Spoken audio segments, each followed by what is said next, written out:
It's a brand new grill. We're going to take a close look at it, then we're going to fire it up and cook some tasty ribs. Oh, and one more thing. I've never used this type of grill before, so this should be fun. Yeah, I've got the Masterbuilt 600 gravity-fed grill smoker. Now, Masterbuilt sent this to me for free in exchange for an honest review. They're going to get an honest review. There are some things that are not quite right with this.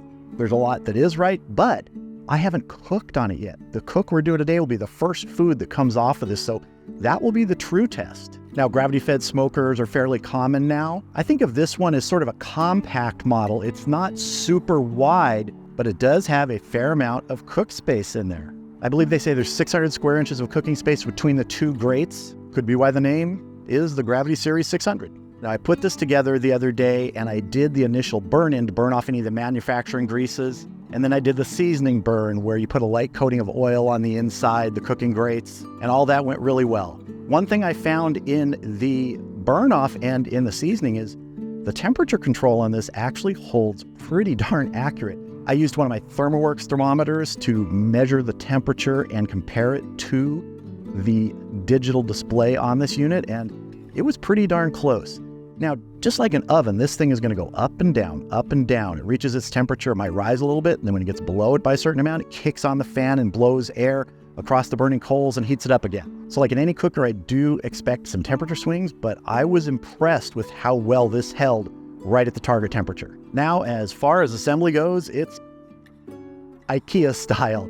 Now, these are not my favorite type of instructions for assembly. I prefer some wording in there too. And there are some snippets before and after all these pictographs, but it was pretty straightforward. Took me about 4 hours alone. They say it should take like under 2 hours, I believe, but that's maybe if you're using two people. I did most of the assembly myself. My son just helped me turn it from the upside down position to the right side up position. It weighs about 240 pounds, so having two people really does help. One thing is when you're putting bolts in certain spaces, look at the way the orientation of the bolts and the nuts are in certain places. I had some reverse that I had to switch around. No big deal, but I just wasn't paying close enough attention to that orientation. I just thought the bolt went there, the nut went on, but needed to pay more attention.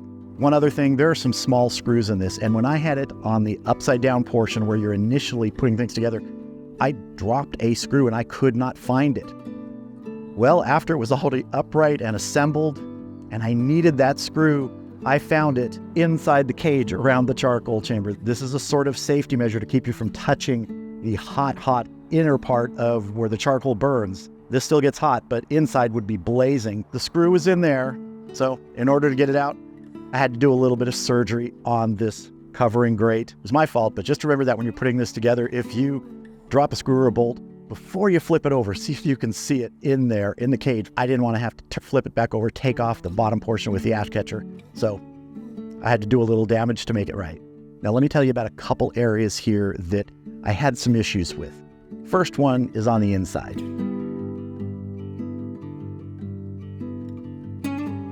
Down in here is, I'm not even sure what it's called, but it's where the heat comes in from the charcoal chamber over there. And inside here, at this end, there was some incomplete enameling on the inside. And took a picture of that so you can see that. Oh, and while we're here, one other thing you can see on these grates, one side is marked smoke. The other is marked sear. And that's because this is supposed to be able to get up to, I believe they said 700 degrees. I haven't tested that yet, but I got it above 400. I think it's 450 when I was doing the burn off and everything, so that works well. Other little issue was right here on this portion of the body. And I'll insert some pictures here showing what I mean. There's just some blemishes there. That probably happened in transport. Overall, this was packaged very well in cardboard and foam. Didn't have any exterior blemishes other than these two little things right here that I could find. So I was impressed with that, but just keep in mind, if you do find something like that, it probably was just things touching and rubbing during transport. One other thing I'm not super fond of is the power cord and the way it connects to the digital controller. To me, it feels kind of flimsy. It's made to be able to unplug and just twist it and disconnect it, and you can store your power cord separately from the unit. But to me, it just doesn't feel super strong. If I snag that and pulled that, I'm afraid it's going to pull right out of the digital controller. I haven't had that issue, but it's just something to keep in mind. So I'm going to keep an eye on that as I use it and try not to let that happen. Now this becomes a front table. It comes up, goes back down easily. And underneath that, we have access to sort of the drip catcher and the drip pan. And they just come out from behind this panel that drops down. And then you slide them back in and put the panel back in place. So it's easy front access to the drip pan.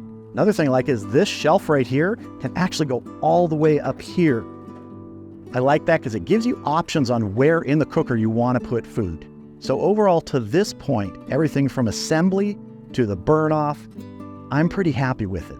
It went easily as well as almost any other cooker I have, with those few minor things I noticed, plus one thing that I did by mistake. And I'll always remember that as a scar on this cooker. But I want you to keep everything in mind here that they did send me this for free in exchange for this review. You always got to keep that in mind. They didn't pay me anything to do this review, but there is that exchange there. They're giving me something and they want me to look at it and do a review. And I almost never do these type of reviews. And I get asked multiple times a week to have products sent to me that I can review. I turn down 99.9% of them. The reason I agreed to do this for Masterbuilt was because my very first dedicated smoker was a Masterbuilt Electric. And the fact that I've never used a gravity smoker, I thought this would be a really good video for someone who might be considering getting a gravity smoker because I don't have any experience. I'm learning as I go along here. But really, the best review of any cooking product is the food that comes off of it. So let's fire it up and then we can go in and get our ribs prepped because yeah, we're doing some baby back ribs today. That's what I always love to do if possible on a first cook of a cooker is ribs. First thing I need to do is remove the vent covers. This is how you shut it down also.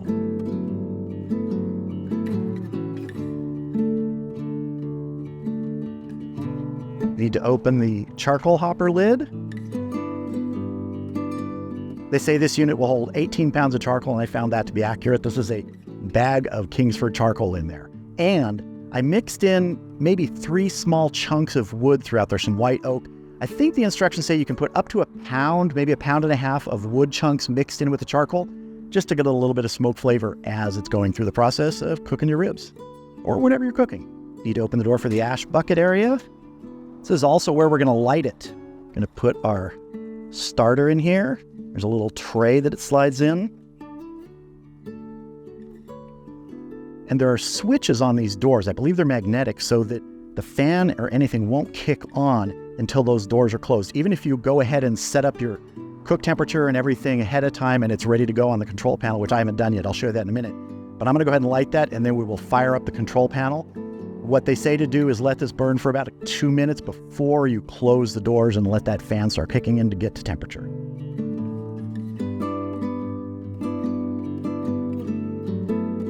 All right, we've been going a couple minutes. We're gonna go ahead and close both doors here. We're gonna set our temperature. I'm gonna set it to 250 degrees today. A couple other things to mention here. There's an app, and one of the things about this app was it just worked. It just connected. The grill connected to my Wi-Fi network, the app connected to the grill, no problem there at all. The digital controller also has 4 temperature probe ports, and it comes with 1 temperature probe, so if you're doing something like, chuck roast, brisket, chicken, and you want to track your food, use that probe. There's a port built in to get it into the body, and you can track your food temperature right on the app. This grill is also pre-set up for a rotisserie attachment that Masterbuilt makes. It's drilled through on one side with the plug and the attachment points on the other side inside. So yeah, if you're into rotisserie, it would work on this. So let's go get our baby backs ready and get them on the grill. Yeah, I love doing ribs for the first test of a cooker. I just think it's kind of a good middle of the road thing to do. It's not a full-on brisket, and it's not just, throwing a steak or something on there. Plus, who doesn't love some baby back ribs? So let's prep these so we can get them out on the grill. First thing I want to do is flip these over. Got them at an angle here because a little bit too long for my short pan. Now there is a little bit of membrane left on here. Some areas you can see it's already gone, but I'm just going to score it. I'm not going to try and pick the rest off.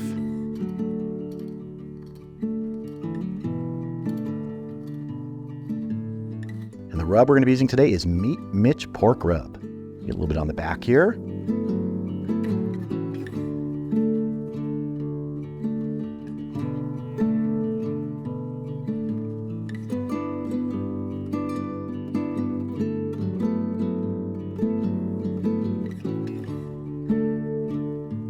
I really do like this rub for pork. And we are going to be glazing this with a sauce today, but I'll talk about that later. All right, that's looking good to me. I think I mentioned I'm gonna let this soak for about 15, maybe 30 minutes in the refrigerator while it comes up to temp and stabilizes. Then we'll get it on the grill.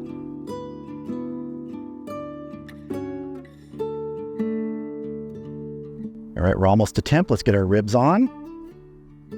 I'm actually gonna put them on this upper rack today.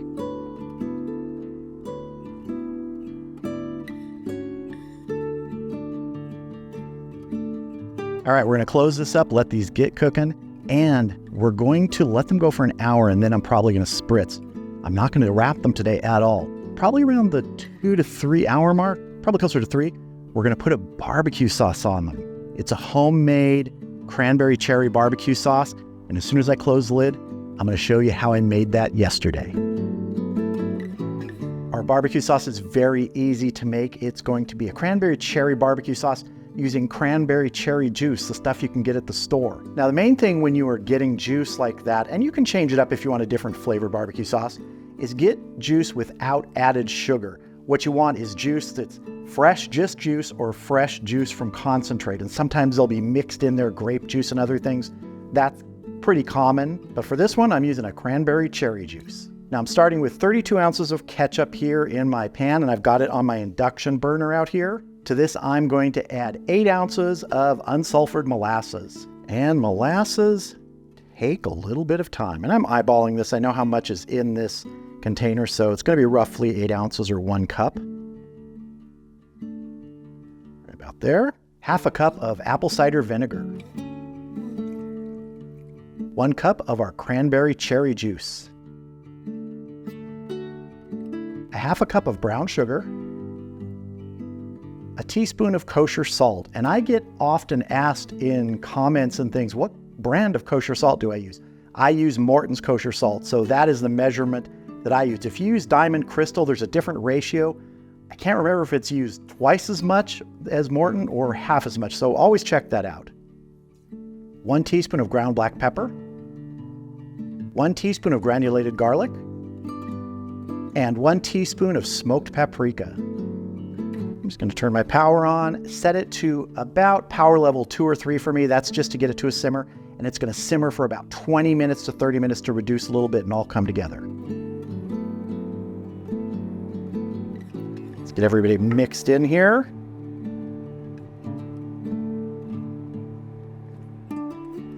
Now you want to stir this every couple minutes because there's a lot of sugars in here, and even though we're not going at a super high temperature, you don't want to let those sugars burn on the bottom of the pan. And again, if there's a flavor you like better than cranberry cherry, go ahead and use it. You could use pineapple juice, you could use apple juice, you could use root beer, Coke, Dr. Pepper, whatever you want. So I'm going to let this come up to a simmer, and then we're going to come back in about 20 minutes, give it a check, and it'll probably be done.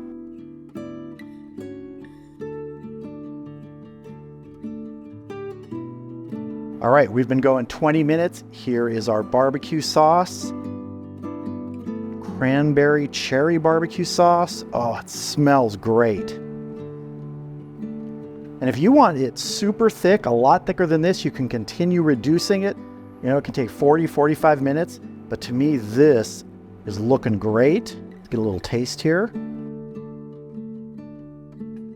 That's what I wanted. So I'm going to turn this off. I'm going to let this cool down. It's going to go into a container in the refrigerator overnight, so we'll be ready for our ribs tomorrow.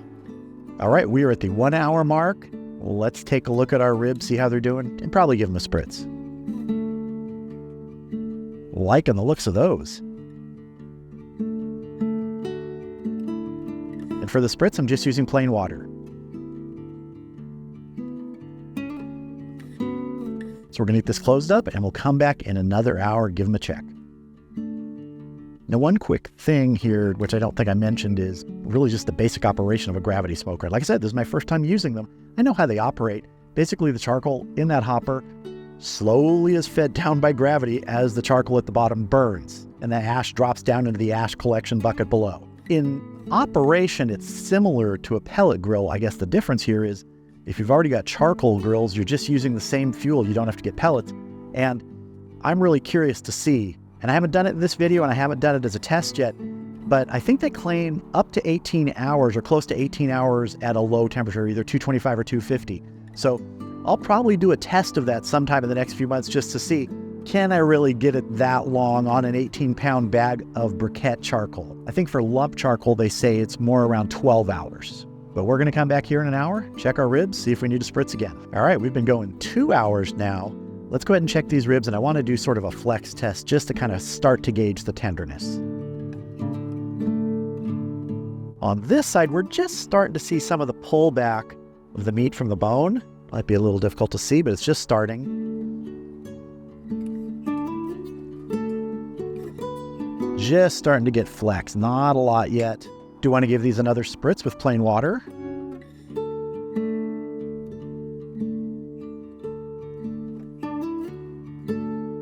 So we're going to close this up, let these keep going, and we'll come back in another hour and check them. At that point, they might be ready for some glaze.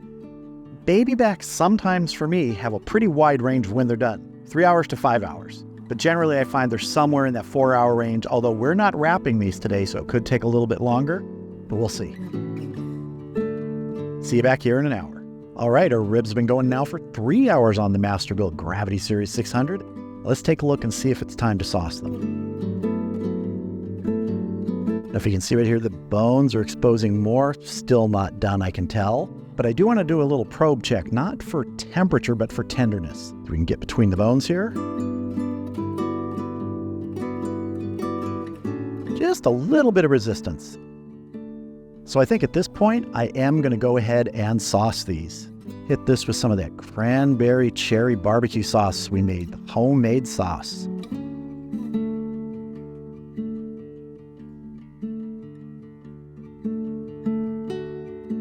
All right, we're going to get this closed up, and we're going to come back in an hour, see how they're doing. Pretty sure they'll be at least close to done at that point. We're at the 4-hour mark. Let's check our ribs, see if they are tender enough to come off the Masterbuilt Gravity Series 600. Oh, that glaze looks so good on there. Let's do another probe test for tenderness. That's feeling pretty good. Oh yeah. All right, I'm going to go ahead and get these off of here, and then we are going to shut down this grill. Really simple procedure.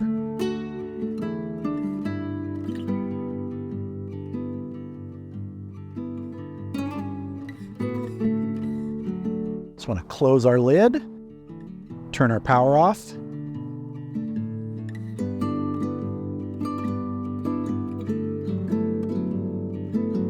Put our slides back in here, shut off the airflow. My experience was it took about an hour to completely shut down and then really start to cool down. So I just leave it alone for like 4 or 5 hours till it's cool to the touch, nothing else burning. You can then check in the charcoal hopper and make sure that there's nothing still actively burning, no heat coming out of there. And whatever's left, you can just use on the next cook. So let's head inside and have a taste of these ribs.